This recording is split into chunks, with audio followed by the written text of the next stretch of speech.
This is the Bitcoin Consciousness Podcast, and today I'm here with Hodlonaut. Welcome.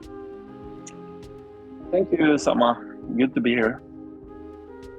First of all, congratulations to the results in Norway. I can imagine it's a relief. Is this the end now, or do you fear any other follow-ups for this case? It's absolutely not the end, unfortunately. Craig and his lawyers have already announced that they are appealing in Norway, so there will be an appeal here. And he is also suing me in United Kingdom, who has very different libel laws from Scandinavia, which of course is the reason why rich people are suing dissenters from United Kingdom. So it's still going to be quite a journey, but this is an enormous win that I think unleashes a momentum in this case that will be very good for me and very detrimental for Craig Wright. And we can also use this verdict going forward in different ways. So I'm very happy.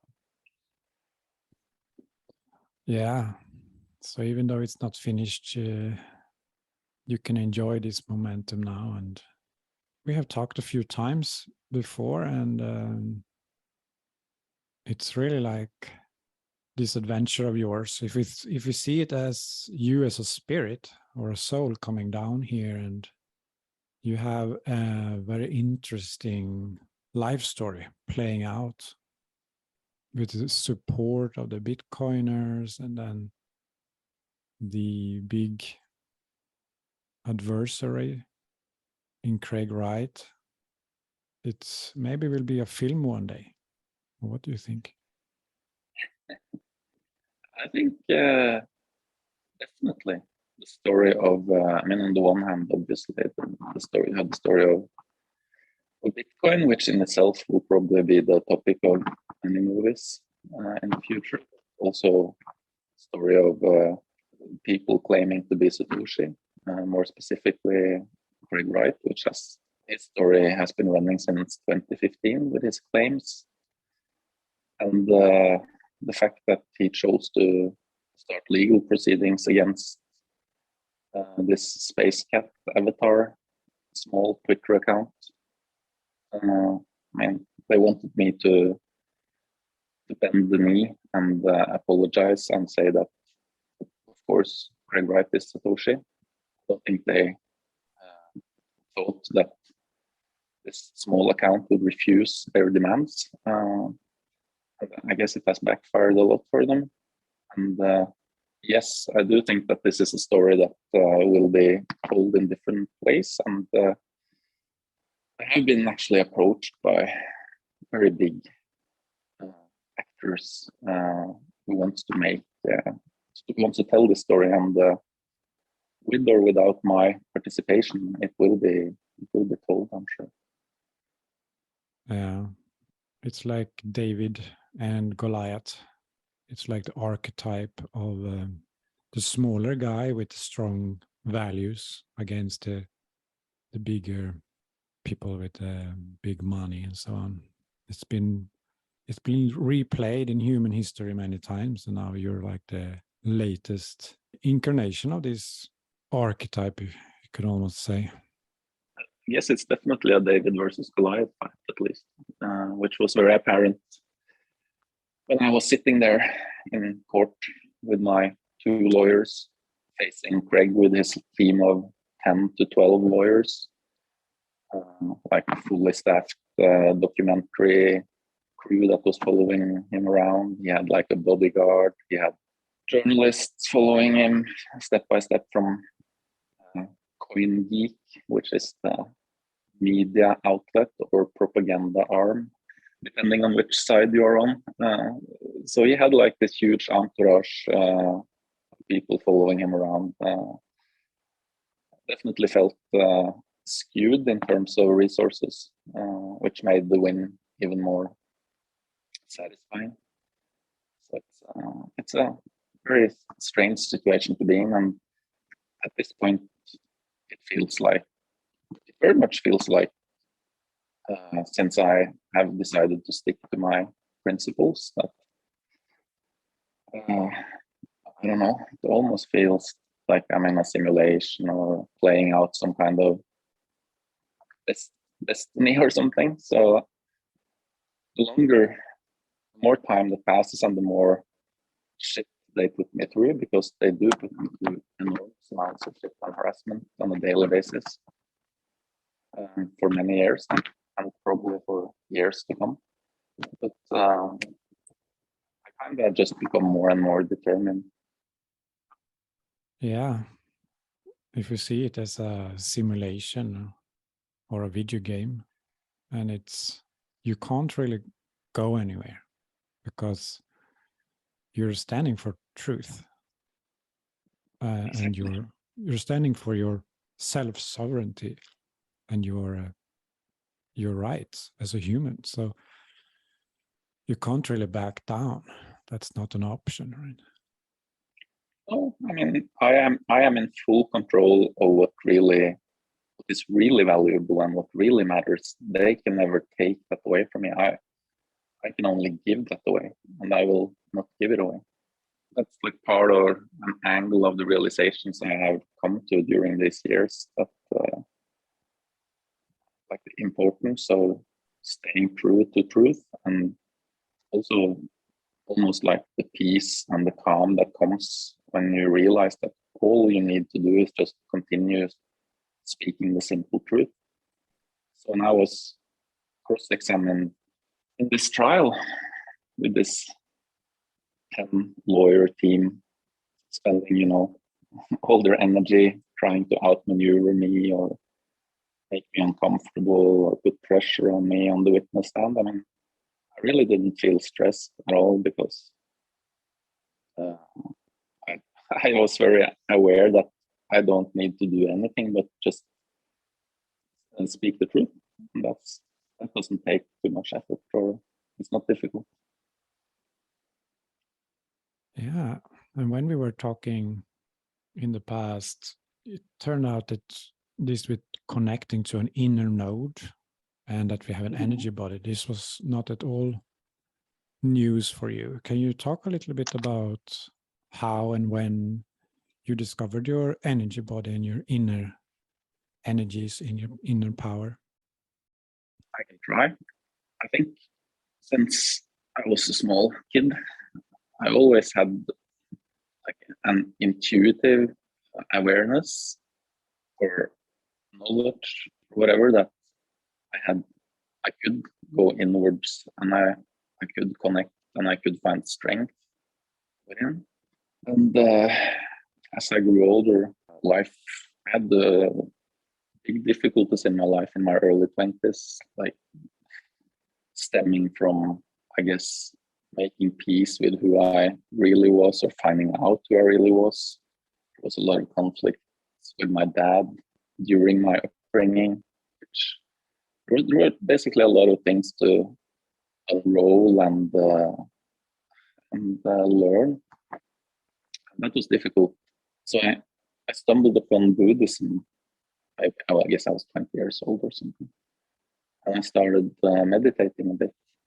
I think that was the first times when I really made this strong connection inwards, and just realized that there was like a very intuitive and non-effort part of being, which could bring probably unlimited amounts of peace. And but this was a very gradual process, and I kind of kept discovering new things on this path, like different types of meditation I was exposed to, and reading both Hindu texts and Buddhist texts, and I discovered Stoicism, and so I think I had a pretty broad way of being exposed to these parts of reality. And to this day, I don't subscribe to any very dogmatic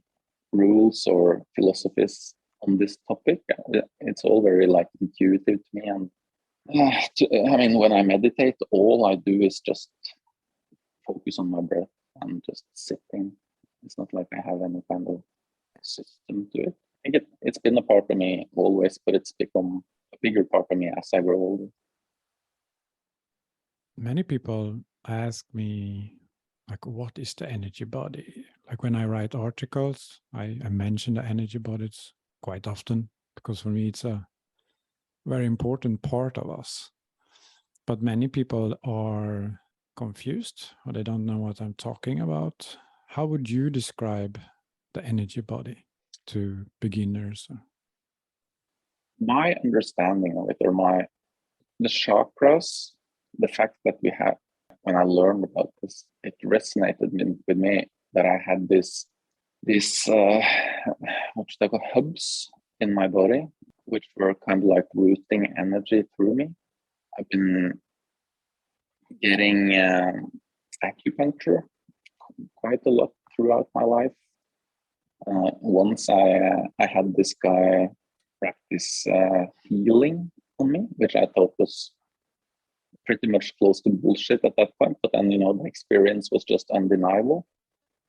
And I could absolutely feel how this energy that was kind of like a sensation of warmth or energy or awareness moving through my body in a way that I certainly didn't learn about in school, or my parents never talked to me about. And so it's just this something that is not part of the outside normal view of what the world consists of and what we are built of. So back to like, how do I experience it? I think it's really hard to put words on it. I think it's somehow related to my view of God as well. I mean, I feel like God is, pretty much everywhere and in everyone, and it's just this very very soothing and warm, real thing inside us that when I manage to be in it or connect to it, it makes everything very easy and self-explanatory and powerful. It's hard to put words on. It's very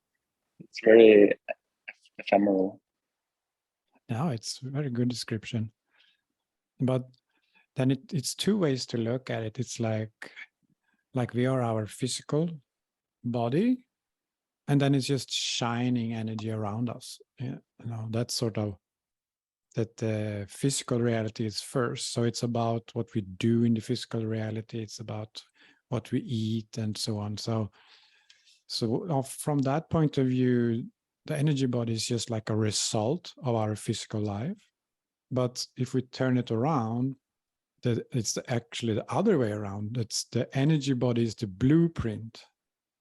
So it's the energy body first, and that's affecting like our posture and our behaviors, our moods, and so on. What's your view on that? Like, what comes first? Is it physical body first, or is it energy body first, or are they interchangeable? To me, that will have to be like a paradox that both are true. Definitely, I think, because it resonates equally strong with me. I mean, seeing it that the external reality is like a result of the energy body and the other way. I also want to like, one thing I didn't mention about how I view the energy body, it's like, for many people, unfortunately, I think the energy body is almost like just a small withered pea or something, just something that, it's there, but it's not very warm. It's only the potential is there, but the potential will never leave, or the seed, or whatever you want to call it. But the moment you start giving it attention, observing it, being aware of it, looking for it, rest, like sitting with it, it will it's almost like putting water on a plant or something, and it will just expand and expand and expand and transform both ourselves and our external reality as a result. Yeah, when we become aware of our energy body, it's a very big step in our personal development. It's like finding the boost button, you can say. Like if you first use psychology and then like other physical therapies, and then you just become aware of this other dimension. Yeah. And start, yeah. I was just going to say, just to underline that like energy body is a good way to describe this, what we're talking about now. I just want to say that before I met you, I wasn't normally using that word at all. And okay, what word were you using? And I wasn't really I don't think I was using many words, or maybe I was just thinking about this as myself, like as if this is my truest self. So that would mean like what we're talking about now, the energy body. I look at that as my truest self, and maybe to the extent I can say that when I use words like me and I, that's the energy body. Because if it isn't the energy body, then me and I would just be, I don't know, random fragments of shit that I picked up while distracting myself. Like everything else comes from without or outside us. So it's what makes me me, I think. It's like the life force, you can say. Yeah. Otherwise, we're just a body walking around doing unconscious things. Yeah, and then I guess we would be some form of uninflated versions, or like just a blueprint of ourselves, and we need this energy body to animate and fulfill the potential of this blueprint. So I think if I understood also like the values and principles that we talked about in the beginning, and that you believe in decentralization as part of this, right? And this is something that humanity have had a really difficult time understanding. It's like humanity is constantly moving towards centralization. And Bitcoin is then paving the way, I feel, by just showing how effective a decentralized system can be. And it's like, I actually had a vision yesterday that decentralization, this is what humanity needs most of all. It's like the missing concept for humanity to actually thrive. Do you have any thoughts about that? I think decentralization is super important. Humanity probably had way more decentralization starting out. Maybe the problem was that we became so sophisticated that more and more powerful forms of centralization were made possible. And to the point where we are right now, where most things are just brutally centralized with all the downsides that brings, not least of all absolute corruption and increasing removal of liberties. So this is where Bitcoin comes in, of course, and I don't think there is any doubt that a world without Bitcoin, with the technological capabilities the world has right now, without Bitcoin, we would be pretty screwed, because we would, like right now we have nation state, but we are seeing the formation of the global, the Earth state, which I think would lock us all in by the balls within not too many years, if we didn't have a absolutely decentralized base layer to start building on and to start giving us incentives. So I think Bitcoin is crucial, and decentralization of this ultra technological society is also crucial. Connecting this with the energy body and everybody finding their inner node. Mm-hmm. So like we said before, like you said, it's like when the energy body is tiny, it's because we haven't found a way to be ourselves. So we are following others. And when we are following others, like a government or religion or science or whatever, then we push away our node. We just become the physical body, and we become like a minion, just following. For me, it's like decentralized spirituality has been the top priority for me. Like how I can be true to my node and respect others' nodes without imposing anything on anyone else. And because this seems to be the equation that humanity has not been able to solve.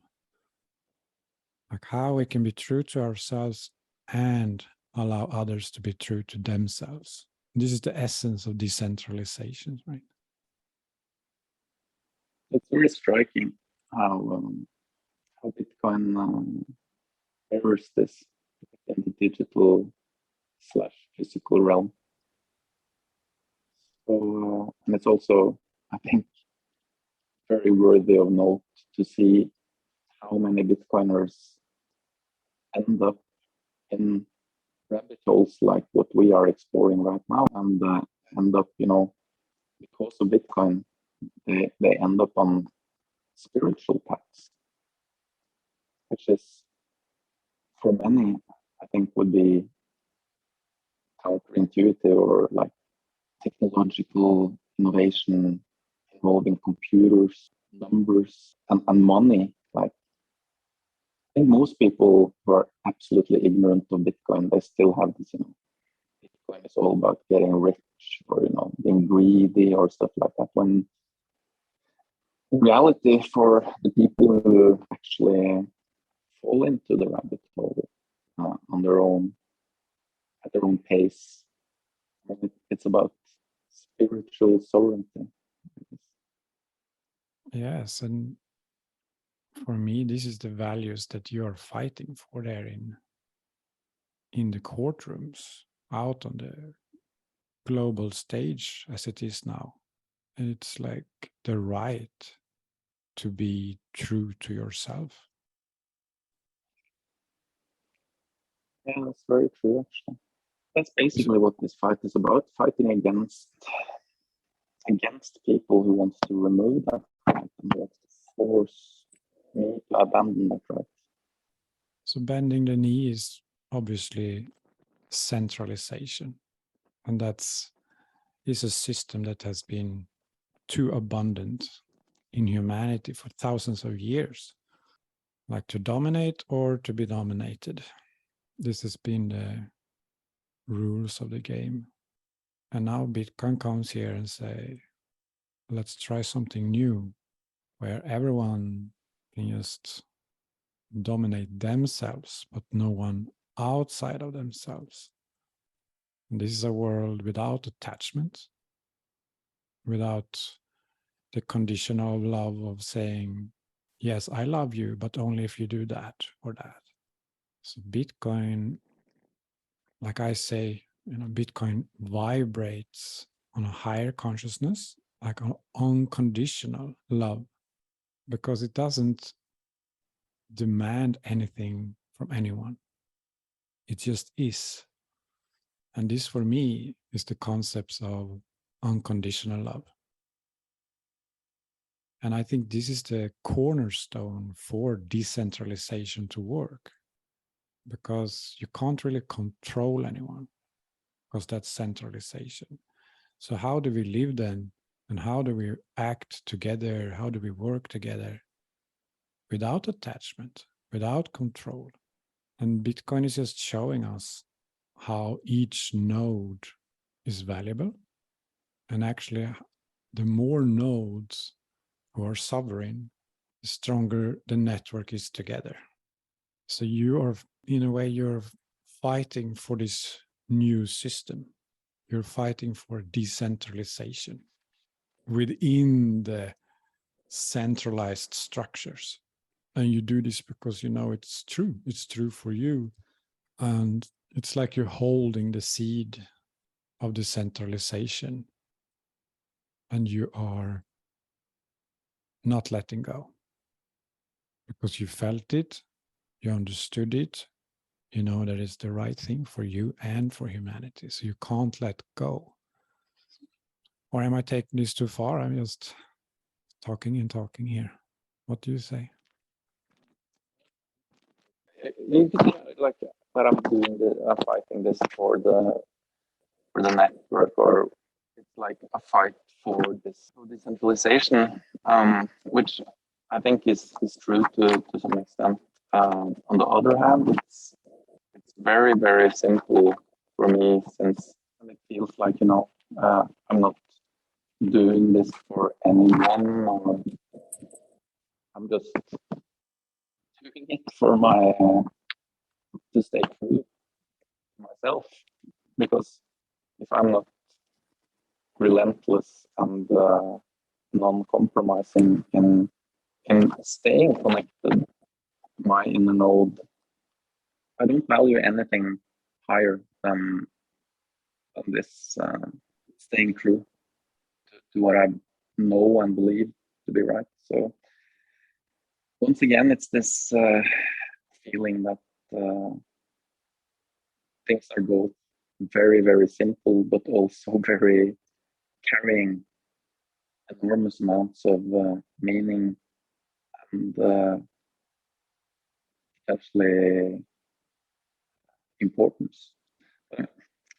Talking to you about these things is very cool, because I think I should probably, or I want to write more, sit down and just, explore and reflect more. But I'm also and use intuition a lot. I think intuition is a huge part of the software that I'm running. Almost a little afraid to to start investigating and analyzing and thinking too much about these things, because I'm almost like, my life experience has been, I used to be way more analytical than I am right now.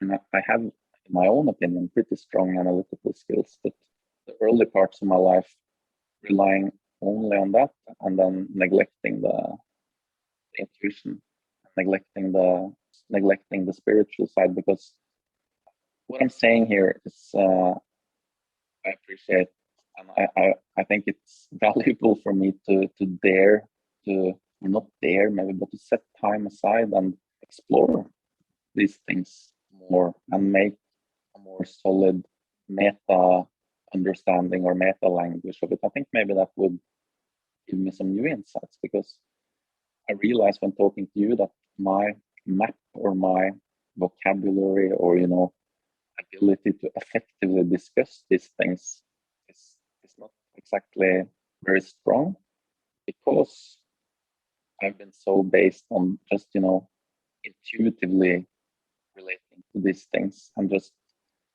trusting it. And maybe maybe it's good. I'm not even decided on it, because it has led to me living a very I'm not a calculated person. Like when I was going to testify in court, I did not prepare. I think for most people would probably be crazy. I did not prepare at all, because I didn't feel like there was any point in preparing, because I was just going to go there and answer the questions, basically. And maybe the judge saw that. Maybe she understood herself intuitively that I was trying to manipulate anyone, or I was just, this is my truth.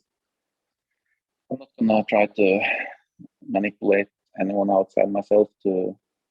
So I guess that's it's like a parallel to what you said about there's no force here. That brings a lot of freedom and a lot of peace. I think for many people, it's quite easy to see when people are, immediate and truthful.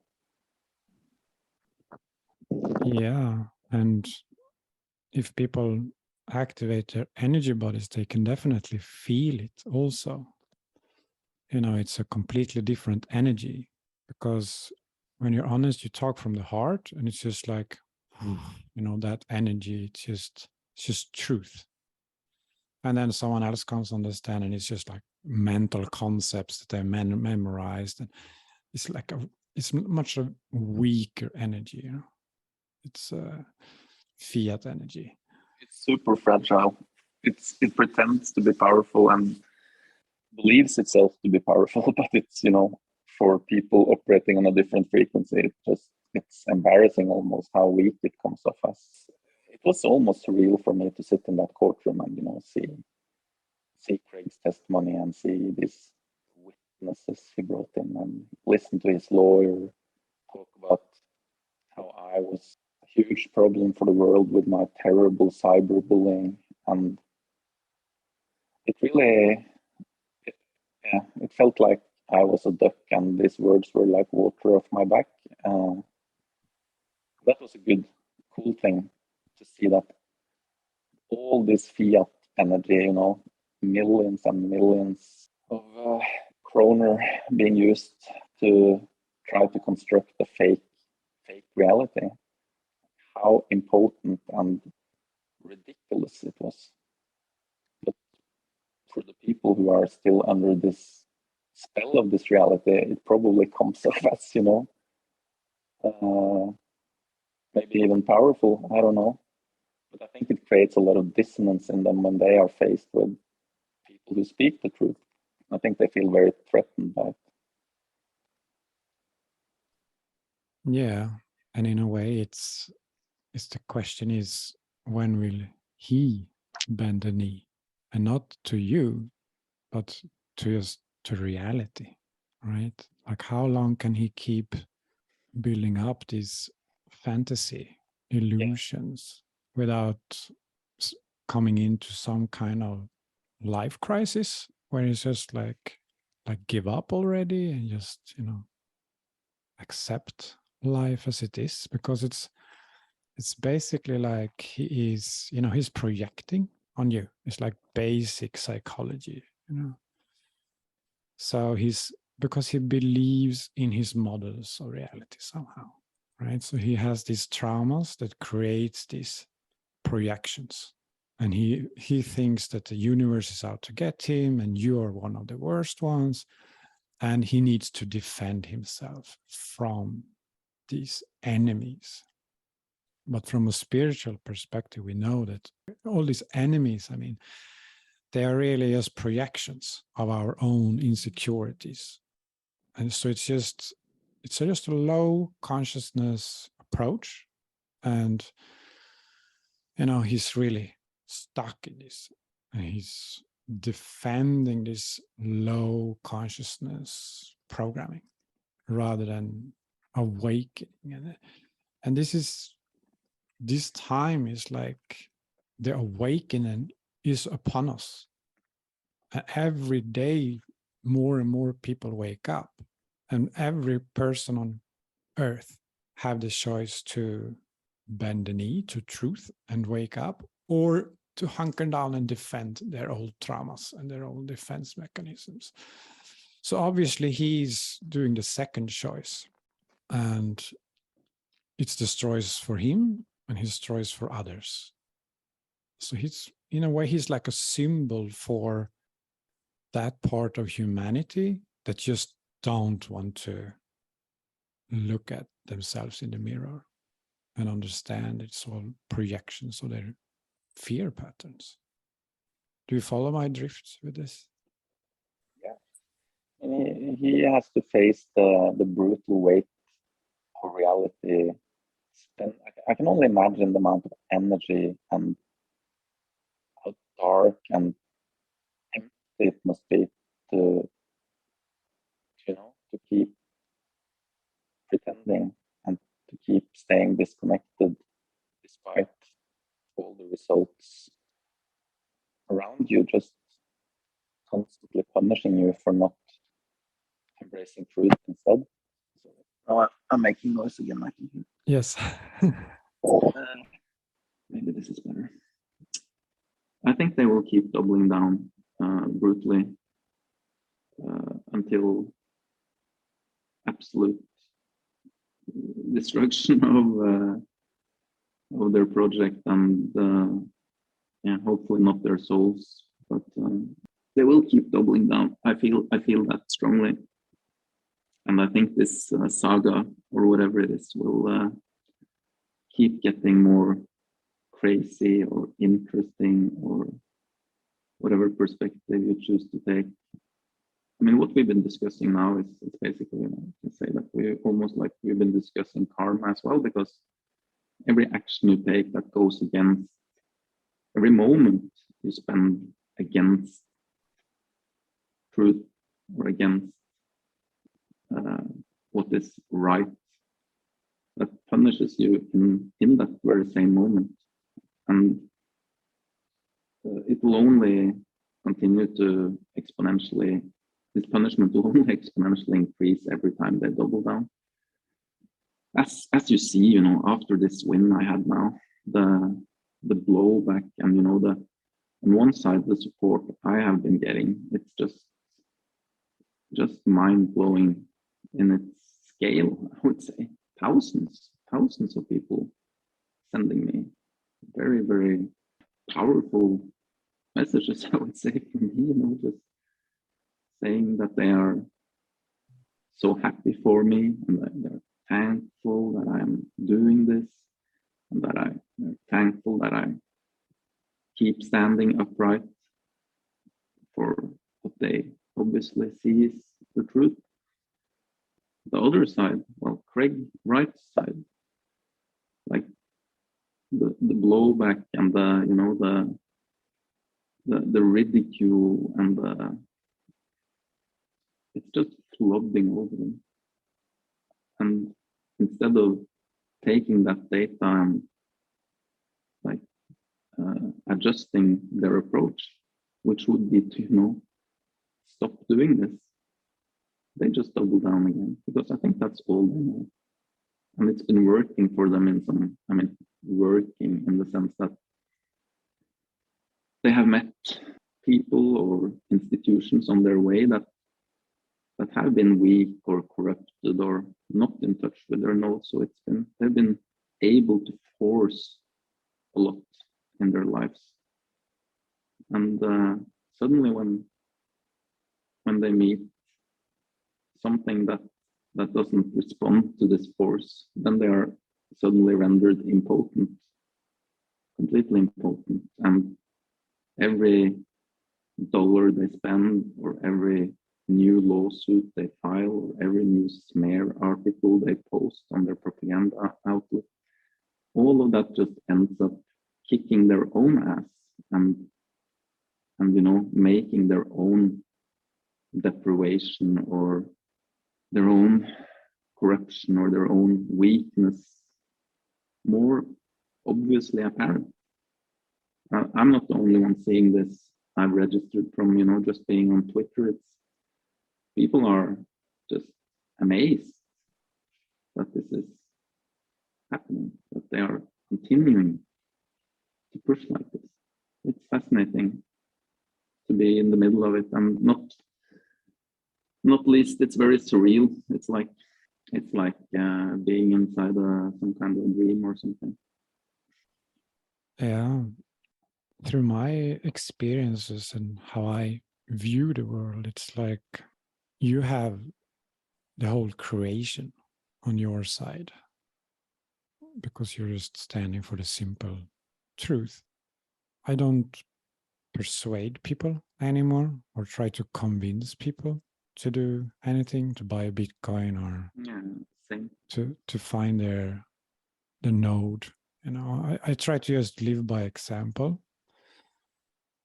And this pushback that they keep doing, it has to end sometime, because you have the whole creation and their own souls inside of them trying to wake them up to all of this, you know? So it's like inside of them, they have their own souls that know what's going on. They know all is one and that they are lost in their projections. So from inside, like every dream they have probably is trying to tell them to stop. And then, you know, you have all the, like some people have like accidents or near death experiences. Everybody wakes up in different ways. You know, it could be a close relative that dies, and everyone have their own way awakening experience, just like you shared parts of yours today. We can just wonder what will be their awakening experience. And it's like, it's inevitable. Maybe it's hard for you to imagine because you have seen them and you know how stubborn they are. But if you think of the support team, like they are coming out in thousands, physically coming out in thousands to support you. But then you have all the invisible forces that we've been talking about that are also on your side. Or it's not really your side, it's just truth. It's just decentralization, truth, everyone's right to their own opinions, basically. One day, they will be forced to wake up. And it's just a question if this will be in a few weeks or a few years, I guess. But that's how I see it, with sort of an optimistic twist that it has an ending. It's just how long will it take before they wake up and they will stop harassing you? Yeah. You may very well be right. I think there is, you know, unfortunately, there is also a reality of people exiting this life without having come to terms with the important things or having found any significant form of truth. For me, I really try to not, you know, think about this end. When does this end? Because we're approaching 4 years of my life now that this has been going on. 10% of my life, basically, I've spent on this. And it would be easy to start thinking that, oh, woe me, poor me, this is happening. When will it end? Increasingly, I've started to like think of it. You know, I mean, I'm very much Stoicism is my big thing. Continues to be. It's like my guide or my anchor into this spiritual realm, and what I find a lot of strength in. And I really choose to look at it like it's not a curse that this has happened to me. It's a blessing that it has happened to me, and I am able to handle it with the tools that I have. Put the correct labels on it and just take one moment at a time and one day at a time.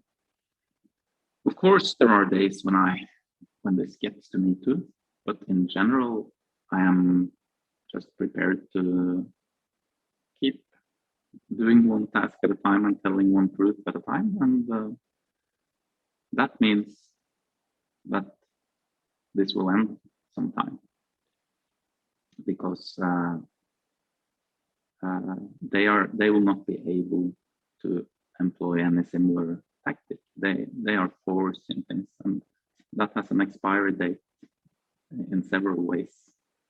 You know, financially, legally, spiritually.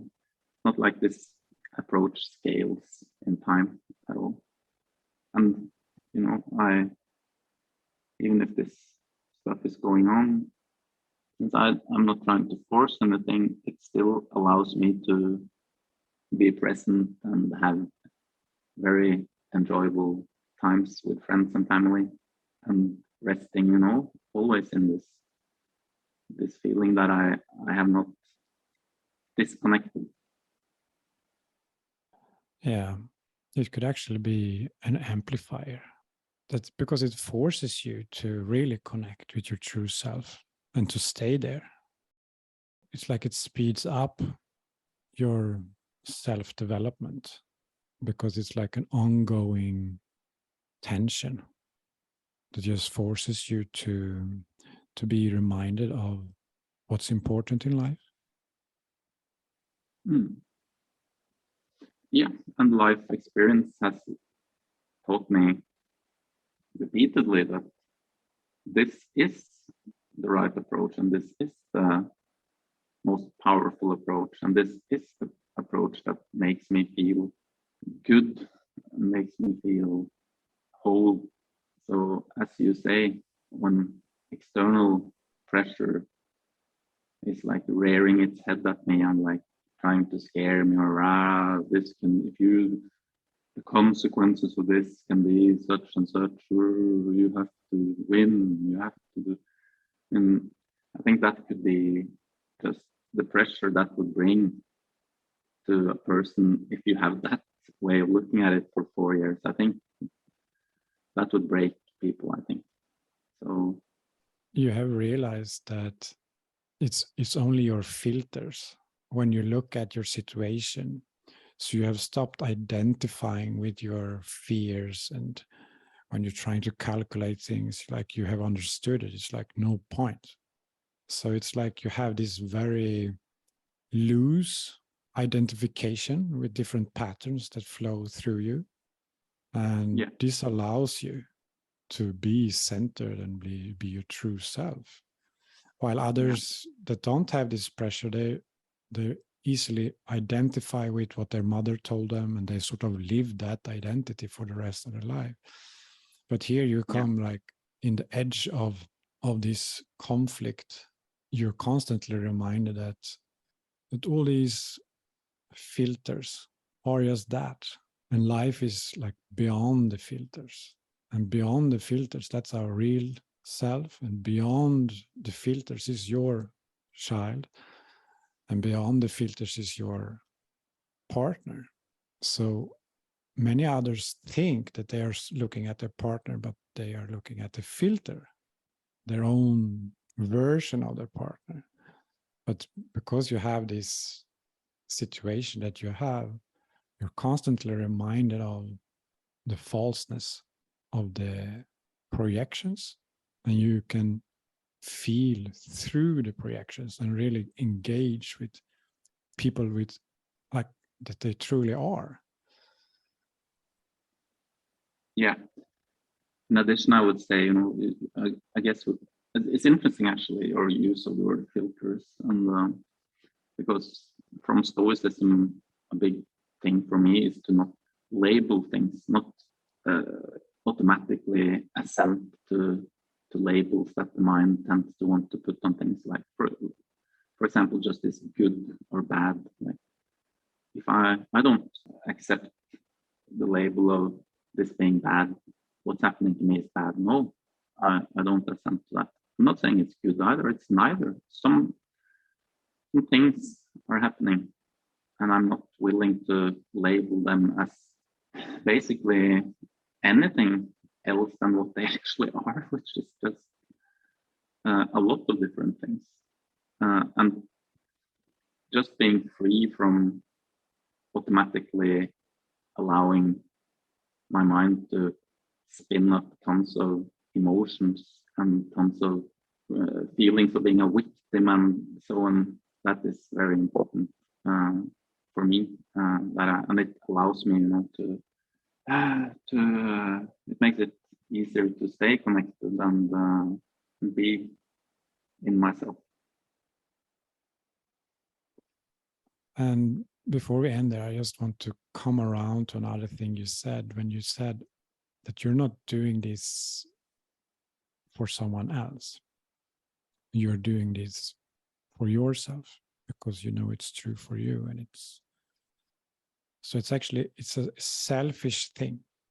Yeah. And this is the essence of decentralization. And this is what Satoshi also tapped into that we allow ourselves to be selfish. But when we are selfish in harmony with our true self, we automatically help others. It's this win-win situation when we are in contact. So I think that's very true. So it's nothing we have to be ashamed of. And actually, it is the way it should be. Oh, should be sounds so bad. It's like a tree or a flower. They don't grow up and be beautiful, beautiful flowers for others. They just do it because they just want to be the best version of who they are. And this is basically what you're saying also. You don't do this to look good. You don't do this to earn money or popularity or whatever. You just do this because you want to be true to your true self. And you want to be the best version of who you are in this life. Follow nature. Follow nature and follow your own nature along the path they share. I don't even feel like giving you compliments for what you're doing because you're just doing what you have to do. Yeah, that's a little refreshing actually, because there is always this dissonance in being praised.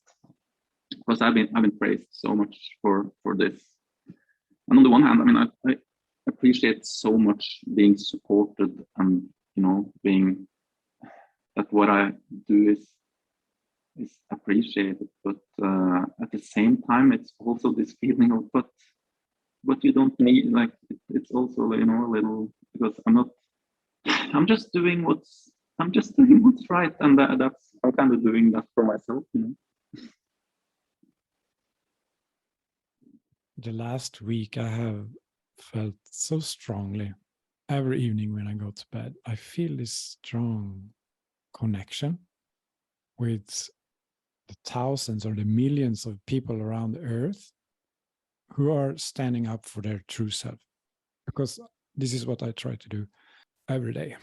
So when I go to bed, it's like, oh, do I feel a pressure? Like, do I have to save the world? Do I have to be so good all the time? But just this feeling that I've met so many in the Bitcoin community that are doing the same thing as me. And that I know that when I go to bed, they will be working on the same project that I'm working on in America and Canada. And soon Australia will wake up. And it's this feeling of decentralized community where no one is expecting anything from me. So the pressure that I feel is just my own habits from being in a fiat world and feeling I have to do everything myself. So I can just drop that. I don't have to worry about that. It's like, because I met all these people that we're working towards the same thing. And if I feel a little bit exhausted, I can just take a break, and I know other people will step in. It's this team feeling. And you're definitely part of this team, I feel. So thank you very much for coming on here and talking to me today. Thank you, Sama. I appreciate it too. It's always good and interesting and cool to talk to you. Sorry that my microphone was a bit noisy at times. Hope the recording is still useful. Yeah, look forward to talking to you again. Yeah, even if the sound is bad, I think so many people will find value in what you said. So I don't think these small details will distract us from your message. And I look forward to talk to you more in the future sometime.